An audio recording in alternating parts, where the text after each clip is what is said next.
Two old-fashioned words that have come to my mind recently. Felicity and evidence. Let me just dwell on these for a minute, can I? Now, felicity apparently means intense happiness.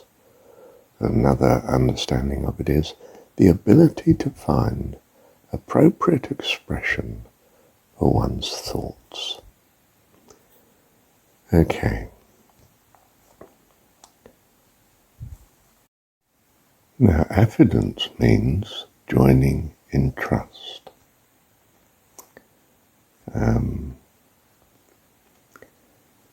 Evidence is built on biblical values of integrity, quality, and strong relationship.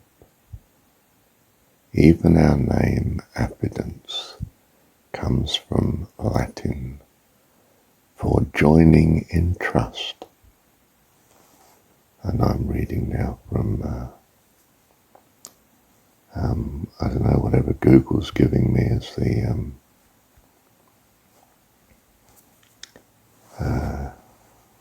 definition. Hang on a sec. So, putting the two together, the spiritual life is the felicitous evidence found in communion with God, our Heavenly Father, and all that He loves and cares for. This is the shalom, the peace, the fulfillment, the complete provision found in the presence of our beloved God, our Heavenly Father. We practice, we live an evidence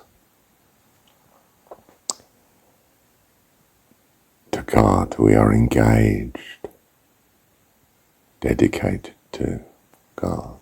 That peace and joy floods us, that shalom, that oneness. We are in love. Life is the betrothal, the engagement, the transcendence to the full consciousness of the loveliness of God. A communion of embrace with the most lovely and the most wonderful. It's an eloquence that's translated into song, worship, a shalom within. In short, we dwell in the heavenlies. It is the spiritual reality behind the material parallel played out when a person falls in love. Except instead of it being a fall, here's the transcendence. A fantastic rise, levitation above the clouds into perfect light, brilliant, eternal sunshine.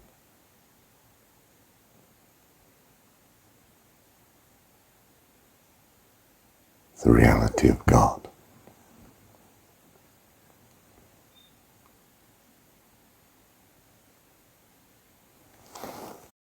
So, is it an evident felicity or a felicitatious evidence? It's the joy of being engaged, to the one you love, the newness of the relationship, the loveliness, the courting.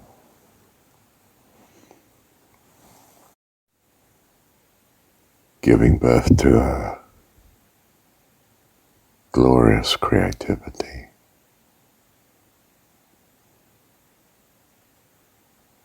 The most wonderful unfolding ever and always. Thank you, Heavenly Father. Right, now being born again is the genetic coming together of that of God and that of whoever you are. And certain qualities that you are separate out and join with that of God, which will match and make you, us, a complete being, a new person from who you have experienced being, and that of God which will make it complete. Fantastic, you see? So the Kriya is a reflection upon a foundation of you and God marrying together. And what we're experiencing here in this life is that being born again. We are engaged, finding out about, coming together, harmonizing who we are with who God is. And the climax of such is the new creation of life. We are an eternal member of the host of heaven, that we are in the becoming of at the minute, in this felicitous affidence, engagement, this coming together, this astonishing courtship that we are in what we call physical life. Utterly wonderful, you see. It's bringing in an eternal being from the transitory.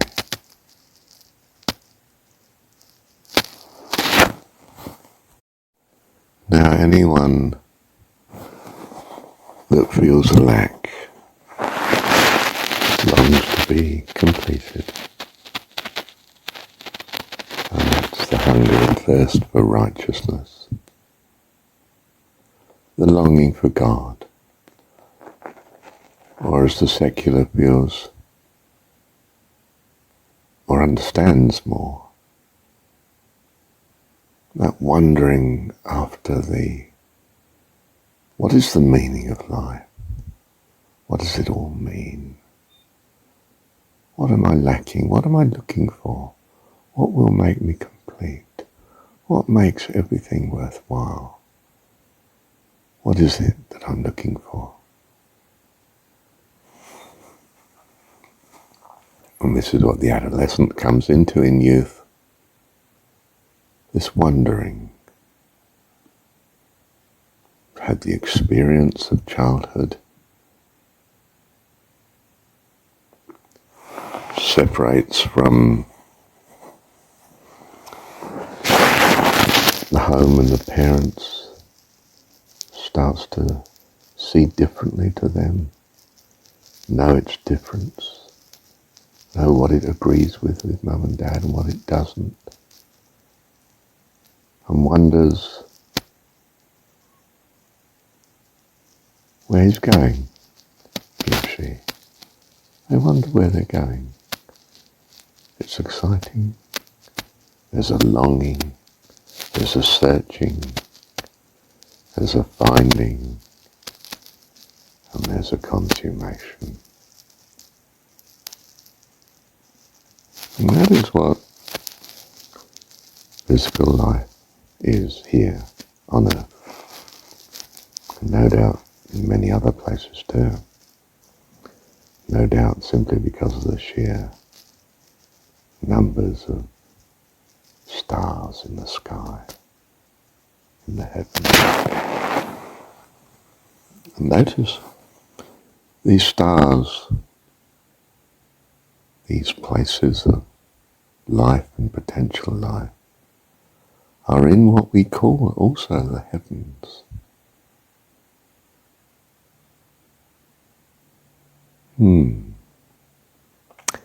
Don't underestimate what space is. What we see as physical space, the vastness between stars, each star and another. There are the thoughts of God, but they are in the substance of who he is. What is, we might say. And that substance is manifested to us in our consciousness and our understanding in particular, as what we make of space.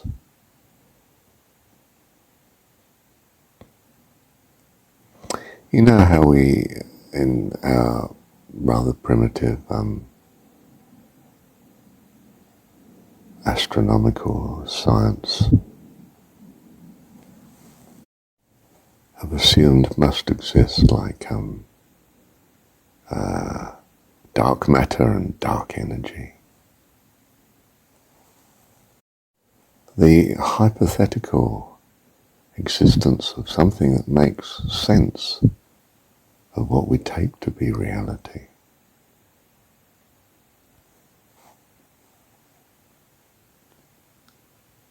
Do you see the parallel, or is it the manifestation in our sensibility of our battling to understand the physical realm by an assumption that's being made of the spiritual, which we can't measure, which, whilst we are in the physical, is beyond our grasp, but must be there. And you know, when you think deeply, you fall in love.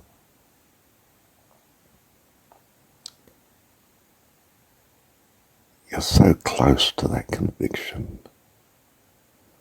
of what the reality must be beyond what you're experiencing in the physical.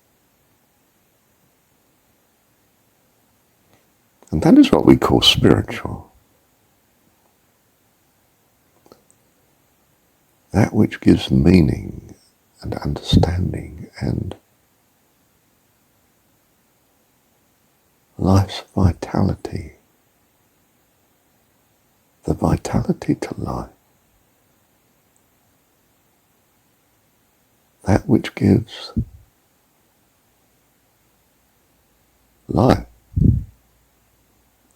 That which creates, that which sustains, behind that which we experience. And can't fully explain without the spiritual, without the assumption, like in science, of dark matter and dark energy.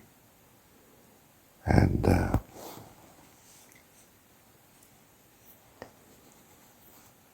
well, put together, it's not dark at all. It's surmised to be 95% of the universe.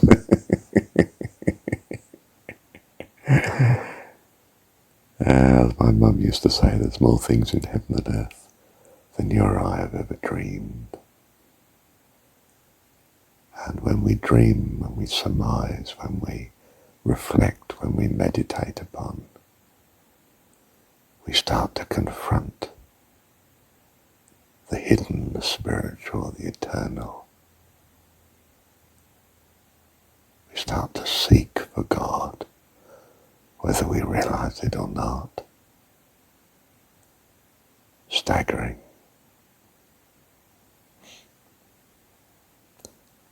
There's a felicitations, evidence that should be in everyone's life, that should be embarked upon, embraced, committed to, engaged with,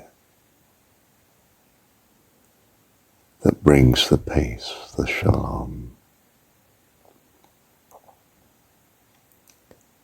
the meaning to life, is this.